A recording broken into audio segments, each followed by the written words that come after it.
Welcome to the Festival of Storytellers.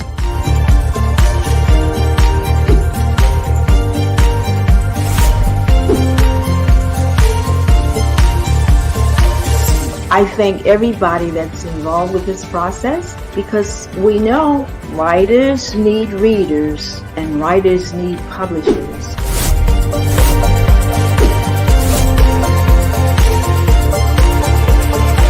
Experience is not about the publisher. It is about us, the authors.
Hi, my name is Lynda Daniele, and I am the author of Grandpa Nick's Bump and Grandpa Nick the Conductor.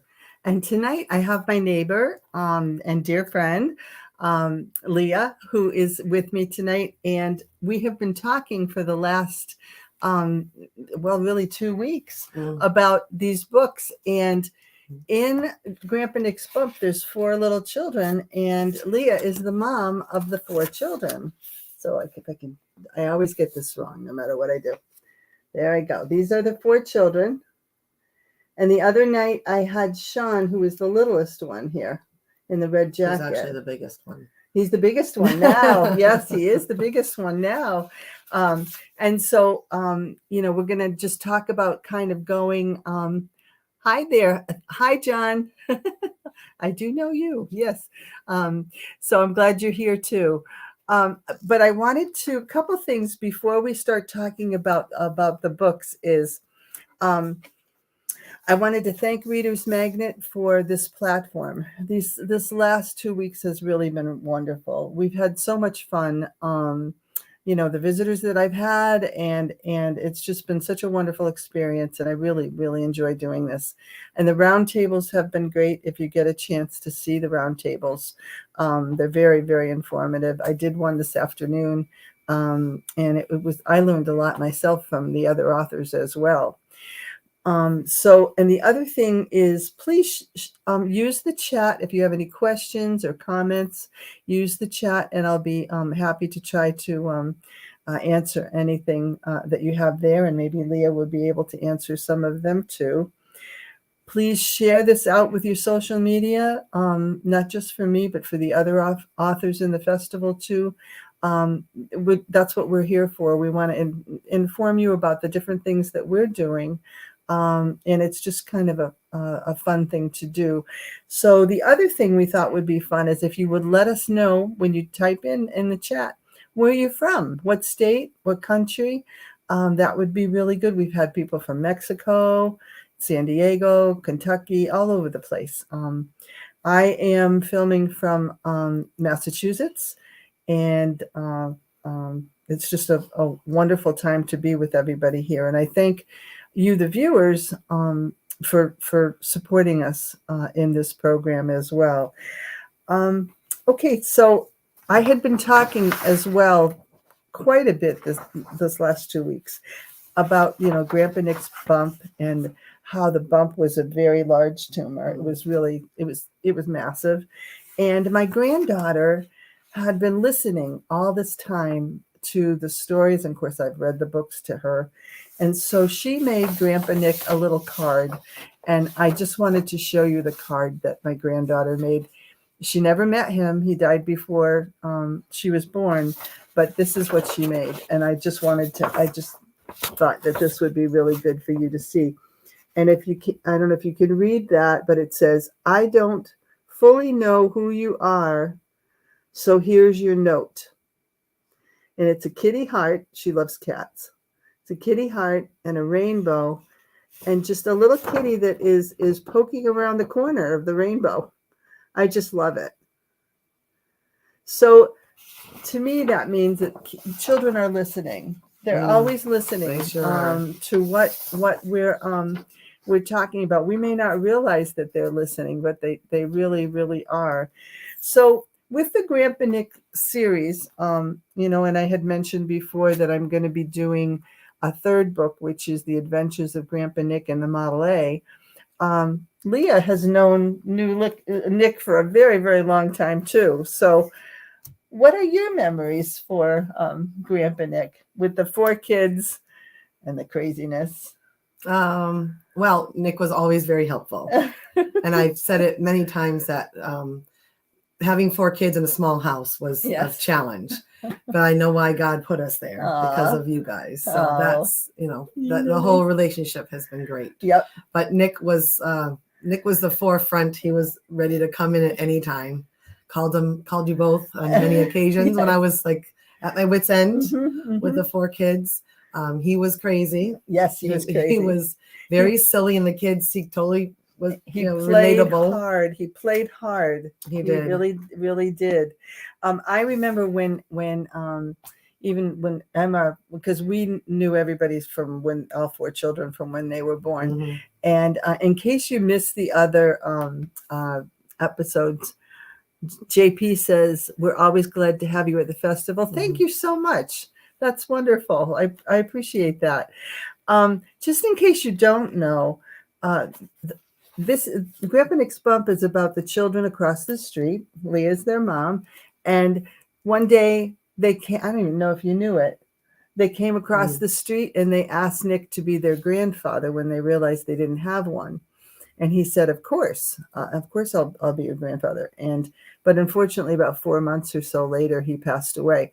So that's what this story is. It's about getting a grandfather for the children, and then being silly and playful, and because he really did play hard. He did. And then he gets sick, and we go to Boston, and we get the bump removed, which is a massive tumor. We didn't call it a tumor. We called it a bump. And it's that story of the children going through all of those experiences. So that's what this one is about. And the conductor is, this is some of it's true, but most of it is pretty much, it's made up. It's very, very enhanced. Yes. Very enhanced. Yes. Well, we've been across the street from Lynda and Nick. Well, he passed in 2011. So we had been 9 years. So they knew Nick since they were born.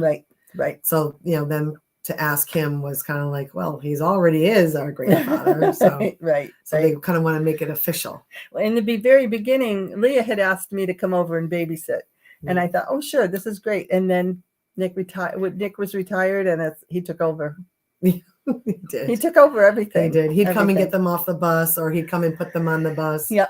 In fact, one time when Sean, the youngest, he was taking a small bus to school. He had been going to preschool, and they said, sure, he can qualify for a bus. So I was going to get him on the bus, but he didn't want to go on the bus. He thought he wanted to go on the bus, then he didn't want to go on the bus. So I'm a teacher myself, so I was like, get on the bus. So I go to put him on the bus, and he's ripping my shirt off while I'm trying to get him on the bus. So here I am in the very interesting predicament, and Nick is just ripping him off my shirt, and not my shirt, ripping Sean off of my shirt and pushing him on the bus with me, and we're like, bye. Right, exactly. So he was always there. He was Yes, very practical. yes, he was. could get things done. Oh, that's Yes. funny. Yeah, he was always, and he did things that drove me crazy too. Right. Oh, Kind of like a father. Everybody, yes.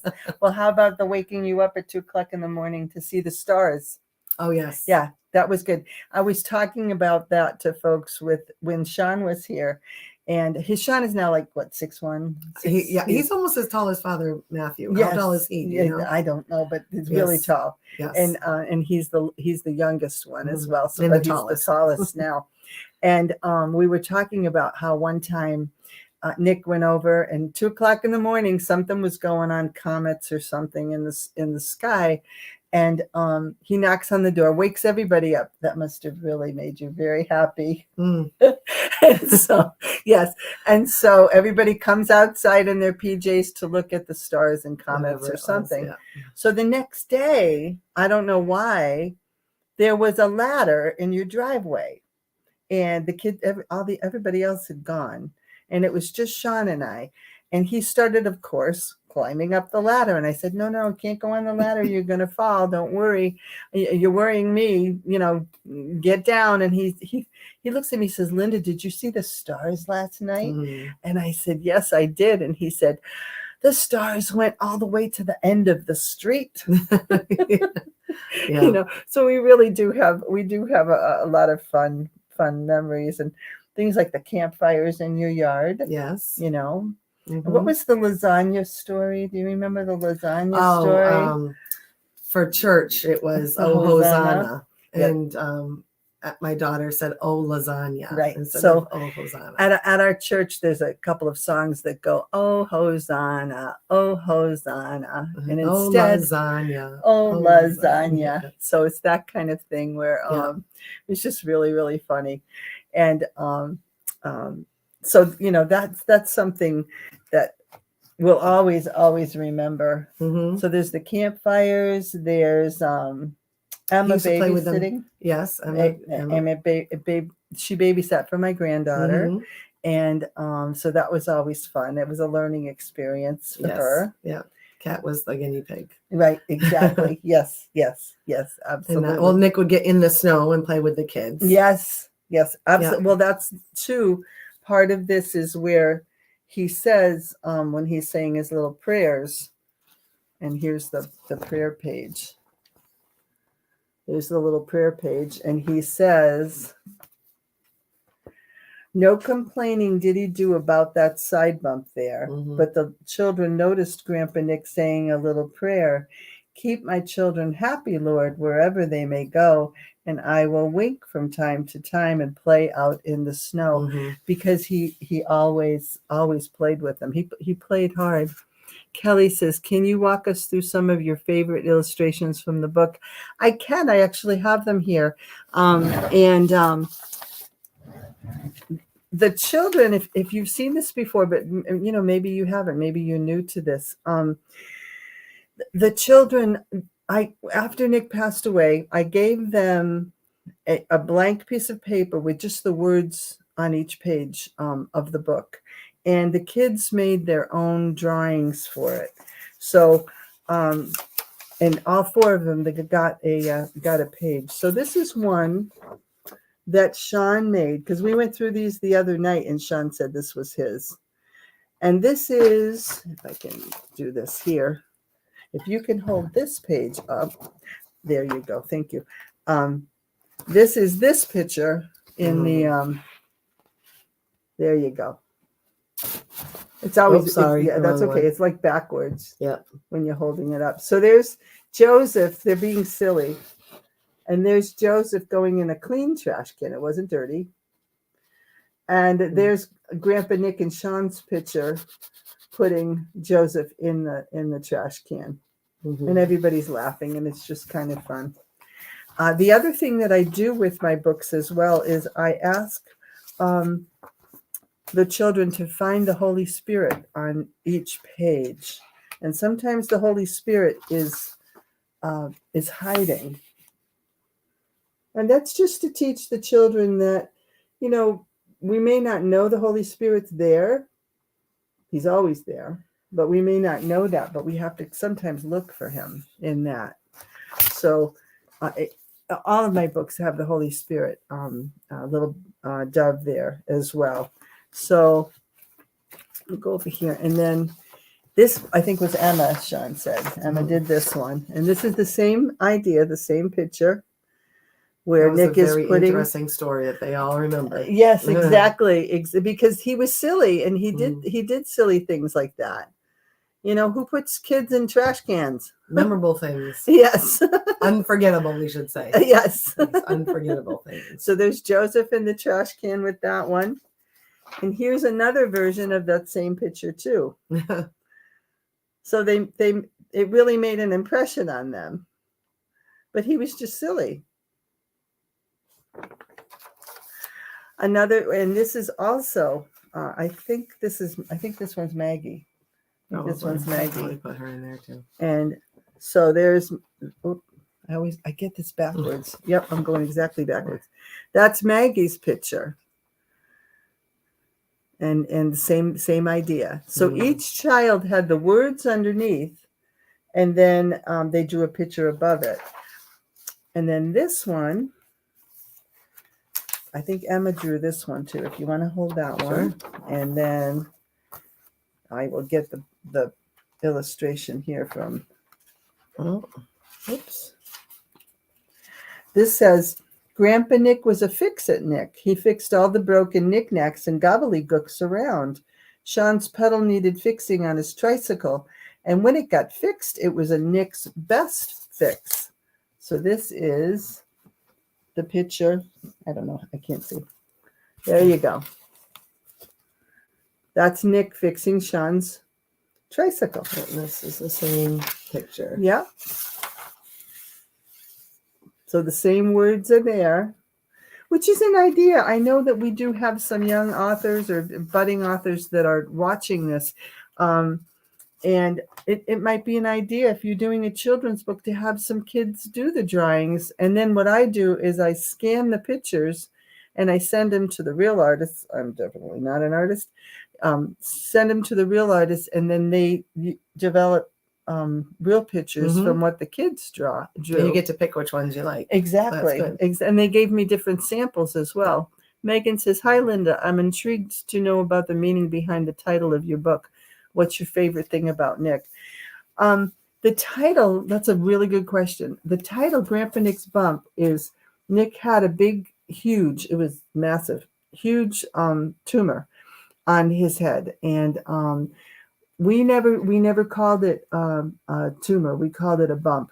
And that's why it's Grandpa Nick's Bump, because the children, they got really close, and then all of a sudden they're like, let me see if I can find the question mark. They're like, what's going on with that bump by his ear? So that's why it's called Grandpa Nick's Bump, with all the questions. And that picture came from, I don't know if I can find it quickly. There it is. There it is. I got it. Thank you, Lord. This is the picture that how do you do that? That it came from. I'm trying to get that, so that one spot. There you go. And the children drew that. So I know that. I think it's the light is there you go. Better. That's better. The illustrations in the book are so adorable. I love them. Thank you so much, Carla. Thank you. I appreciate it. And what was your favorite thing about Nick? My favorite thing about Nick was he was just so practical. Sometimes if he didn't know if his glasses were on top of his head and he didn't know where they were, and he'd say, "Where's my glasses?" he would go cuckoo. But if something was really wrong and there was a real problem, he was a rock, and he was a practical problem solver. It didn't floor him. It's like, okay, what's the problem? Let's figure it out. Slow down, figure it out. What are we going to do? And that's the engineer brain. Yeah. He and my son are both engineers. And I do think that is, I just think it's a way engineers think. If there's a problem here, let's fix it. And just go all in. Absolutely. Always, let's just go all in. I remember one time when your husband, Greg, had the kids had a hole that they dug in their backyard, It was very big. Well, it started out as a whole for an apple tree. Yes. But the Okay. thing was like leaning over. So he took it out and my daughter started digging in there. Yeah. Right. So And it we weren't ended the up kind of being- parents that were like, no, don't touch the lawn. Just dig. Right. You're a Just kid. You keep- should be out there digging. Get So, dirty. That's right. so the hole started this big. And then Right. it turned into almost the size of the living room. Exactly. Exactly. And we called it was the China hole because in they wanted where to we go, live, it was, if you dig a hole in America, you go to China. That's what the thing was.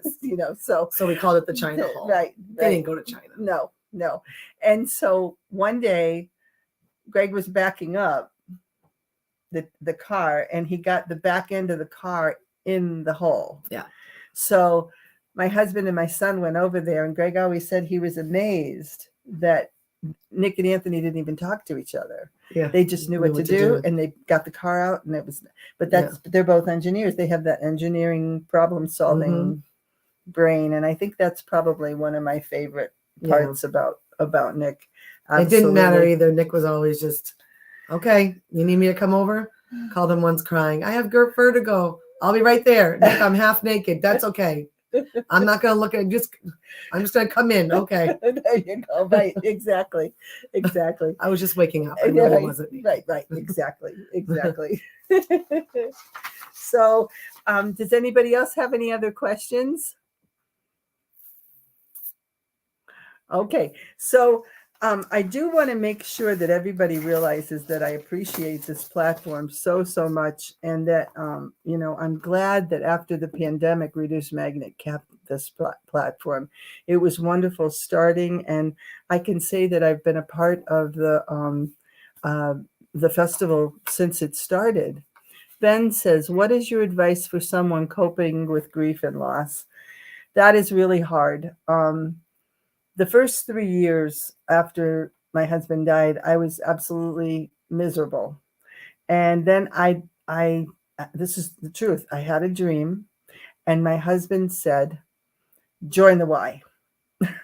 Join the YMCA. It was just as clear as I saw him in a little dream, and I heard his voice, and he said, just join the Y. So I joined the YMCA in my local area, which got me out of the house because I was pretty much in the house and working or in the house. And I started, I did some chair yoga. I met some new friends, and I went to a writing class. And that's really where the writing stuff about Nick came about. I've always written. I always did poetry. I always wrote little stories. I never really finished them, but I would always start stories. I used to play librarian when I was a little girl. And I even had the little cards that you put in the book to get your, I made that, and it was Lynda's Lending Library. I would write that all my books had little card pockets in them. And so writing was something that I always loved to do. But when I joined this writing class, I was able to focus. And I think once there's something cathartic about putting your thoughts on paper, and it's like, if it's on paper, it's out of your head. And it really does make a difference. But I think writing things down helps to cope, and also helping your neighbor, doing something, even if it's something volunteering, you're doing something simple. Sometimes you have to go help somebody else so you don't think about what's happening to you.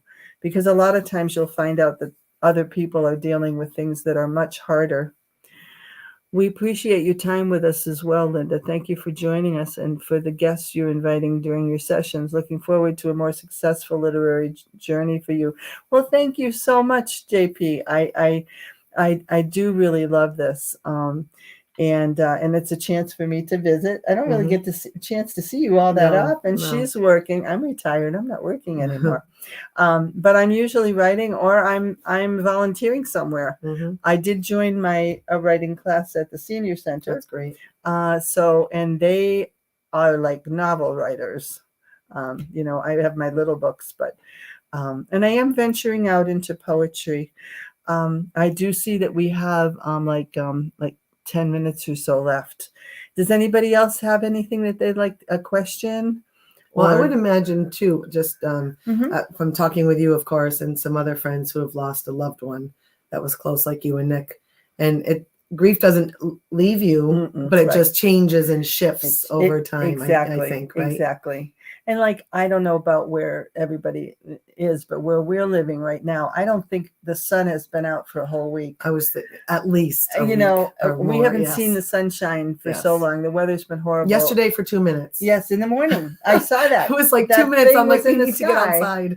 Yeah, the thing was actually in the sky. Yes. I didn't know it was still Still there. there. I haven't seen the stars. And Yes, it has been it's cloudy and awful. rainy or snowy. And I think when you have days like that and Mhm. you are dealing with a loss, that's when you really have to get yourself out of the house, go for a walk. My yoga instructor had told me to get my dog, to get a dog. And I did. I went out because I was just totally miserable. And she's just a happy little thing. And so that really made a difference, you know, and my yoga instructor said, get a dog, it'll force you to go for a walk. Mhm. And that was the best thing in the world. That means I And, probably will have to get another dog, won't I? So I have a 5-minute warning here. Does anybody else have anything that they would like to ask? Or even tell us where you're from? I can go on and show you some more pictures here. We had done this a little bit the other day. So here's a really beautiful one too that I think Maggie actually did this one. And Yeah, there I we don't go. know That's what. good. Oh, okay. Yeah. I don't know if you can see it, but it's when they were making cards for Nick. And what I love about it, it's a heart, right? And there's hands. It's a big hug. That's a big hug there. Mm-hmm. And let me see if I can find the page here in here. This is the page that they made. This was originally published by Christian Faith Publishing, and then I republished it with Reader's Magnet. You know, and so let's see, what other things can you think of, Leah? Well, he would come over, and as I said before, he used to play with the kids a lot, but he would push them in the swing and do whatever things that, you know, I would normally say no to. So he was always willing to do pretty much anything. Right. He'd come in for 10 minutes. He'd come in for 10 hours if we wanted him to. Exactly. And they were little. I had 4 kids in 4.5 years. Yeah. They were little. They were yes. always little, and they were a lot. And now they're all growing up at the same time. Mm-hmm. They were all little at the same time, and now they're all growing up at the same time. And that's what we wanted. We did want them close together. Yes. This is a little picture that Emma did as well, and that's Nick telling her a story, and it's so funny. She falls off the chair laughing. All right, and this is the picture that the artist made of. Oh, no, I'm going backwards. Which way am I going? No. Let's see. Other one. This one. Yeah, it's hard because this is backwards in the screen. There you go. Mm. So she falls off the chair laughing. And this is Sean on the other side making a mess with the cat. Yep. The Holy Spirit's in the window. Mm-hmm. So the Holy Spirit's on every page. So I know we're kind of coming down to an end. Let me just make sure. Oh, if anybody's interested in purchasing my books, you can go to readersmagnet.com, or if you want to, I would love to hear from people on my website. It goes to my own personal email. This one does, the website, so I can answer you back. So if you have any further questions, you can go right to ldanielebooks.com. And if you would like to order anything, you can get it at readersmagnet.com. And you'll get it in good order. It'll come relatively quickly. And so I just want to say thank you so much. So it's Grandpa Nick's Bump. Oops, all these papers. Grandpa Nick's Bump and Grandpa Nick the Conductor. And hopefully next year it'll be the adventures of Grandpa Nick and the Model A Ford. So I want to say thank you, and please keep in touch after the festival. This is my last broadcast during the 2024 festival, and I look forward to seeing everyone again. And like I say, go to my website and I can keep in touch. And if there's anything that I can help folks with writing, please just let me know if you have any ideas or any questions. So for that, I'd just like to say have a good evening. Take care, and hopefully I'll see you soon. Take care. God bless. Bye. Take Bye-bye. care.